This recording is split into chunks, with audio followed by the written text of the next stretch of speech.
So the final part of this discussion is about architectural materials. What kind of materials can you see applied to creating architecture?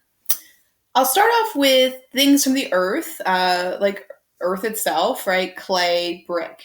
And many cultures, of course, began from these simple beginnings architecturally because of what was available to them. You can go back and again look at the Dogon village from Mali that I showed you, and that is a good use of using earth. This is the example of Taos Pueblo in Taos, New Mexico. This is a Native American settlement, and it's still functional today. Actually, you can still go visit it today if you wish to. And they use adobe here to create the structures, which is an earthen clay method. I actually lived out west while I was doing my graduate work. And so I knew a lot of people who actually lived in adobe structures. I lived in Tucson and I lived in Albuquerque. And why earthen structures work really well out here is because the climate can be very, very hot during the day and then very, very cold at night. There is a wild fluctuation of temperature that happens here. And there's relatively low humidity. So adobe actually does a great job. Earthen structures do a great job of holding the heat at night and radiating the heat out during the day. So during the day, it helps to cool your structure down. So as the heat rises, right, you're not hot. And then at night, it helps to hold the heat in. So as the temperature drops, you're not cold. So it's very functional for that reason here. And it was something just readily available to the Native Americans. You can also think about how these kind of materials play out in early American structures also. This is Thomas Jefferson's Monticello. And, you can look at Jefferson's designs, architectural designs, and think about how he was using native materials. He was a big proponent of using brick. And the reason why is that he knew it was something that was indigenous or already available, right, in America. So what I think is kind of cool when you look at his building designs, he also designed the buildings at the University of Virginia in Charlottesville. You can think about how he uses kind of neoclassical design elements. It looks kind of like a temple, a bit like a Greek temple, but of course it's using native materials. We didn't have any marble, right? So we couldn't use that here. So you can think about how design, media is often linked to what's available to people, right, in their region. Stone, of course, always been a very prominent architectural material from the earliest days of man building things. Here's Stonehenge, early prehistoric site during the Neolithic. And you might say, well, this isn't actually a structure. It's a henge. It's ceremonial. It's linked to early man. And I'd say, yeah, but if you look at it, you can actually see the first glimmerings of architectural components, such as the post and lintel system. And if you look around right now, if you're in a room, you'll notice there's probably a doorway or a closet or something that uses post and lintel, where you have two posts and a lintel above.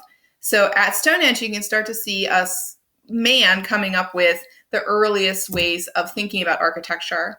This is the Arch of Constantine. And you might say, well, this isn't actually architecture, but we do view things like arches and such as architectural components. It doesn't have to be a building you go inside. And here you might look at it and think about how the vaulting systems are used. So you'll notice that, you have the first types of vaulting systems, the barrel vault that's used here, which leads to later vault systems. Here's a good diagram of showing you what a barrel vault looks like, and then later what a groin vault will look like used in Gothic architecture.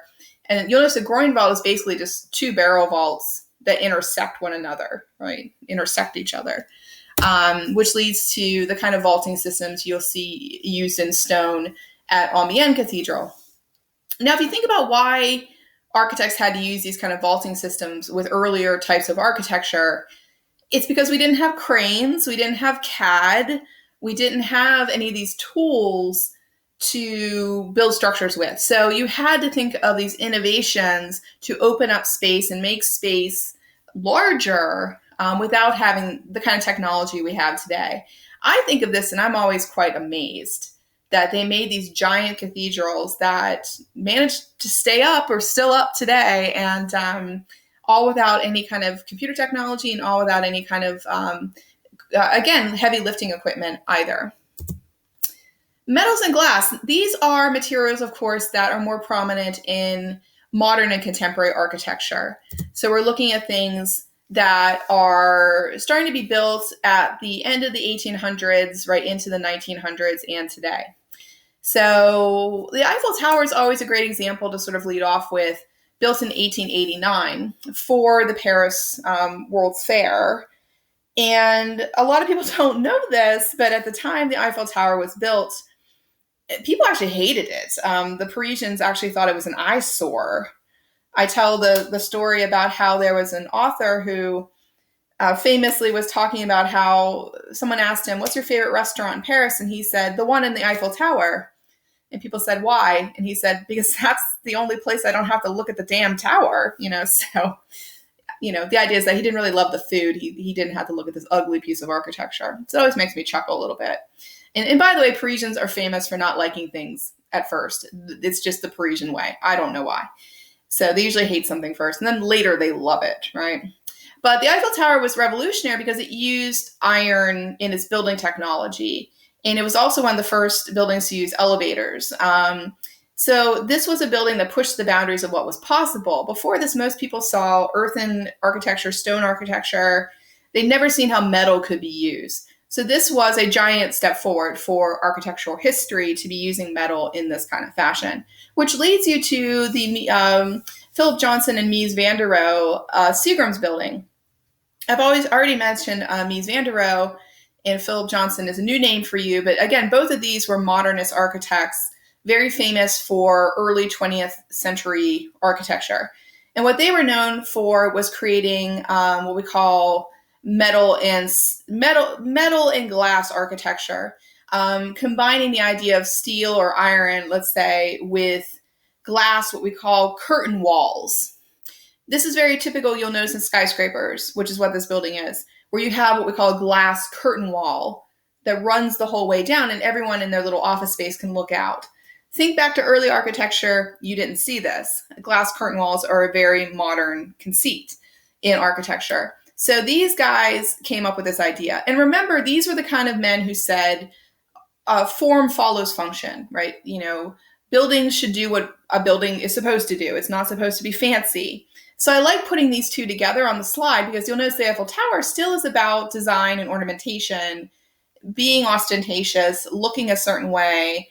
And I'd argue that the Seagram's building is all about form following function. It's not about it looking pretty or being decorative in any way, shape, or form. The form is the function. That's it. But again, you can think about how metals and glass, right, all get used together. And also, by the way, this style of skyscraper, we actually refer to it as international style because if you think about how a skyscraper looks, you could plop it down in any major city and it works there. You can put it in Shanghai, you can put it in, Paris, you can put it in New York City, you can put it in Caracas, and you probably couldn't tell where it is my point. So we call it international style because it blends in all over the world. And another famous glass building is Paxton & Jones Crystal Palace. This was a famous exhibition hall that was created for, again, another World's Fair. And so you can get a sense of how the glass structure is used here to basically let in all this light. But again, having an almost all glass building was something people hadn't seen before. Final material is concrete. And concrete is intriguing because it's cheap, it's affordable, it's flexible to design in a lot of different ways. And it was looked at as a very modernist material as well. This is Aero Saarinen's TWA terminal at JFK Airport. And for a long time, actually, this was shut down, but today it's actually being used again. So you could go see it. I believe it's JetBlue that uses it today. This was a modernist symbol when it was designed in its time. Here are some of the original posters. And you can see it was very futuristic, what we thought the future would look like, right? And back in the 1950s. And all white and concrete. But again, concrete today is still embraced as a building material because it is cheap, it is affordable, it is easy to mold and shape and create into different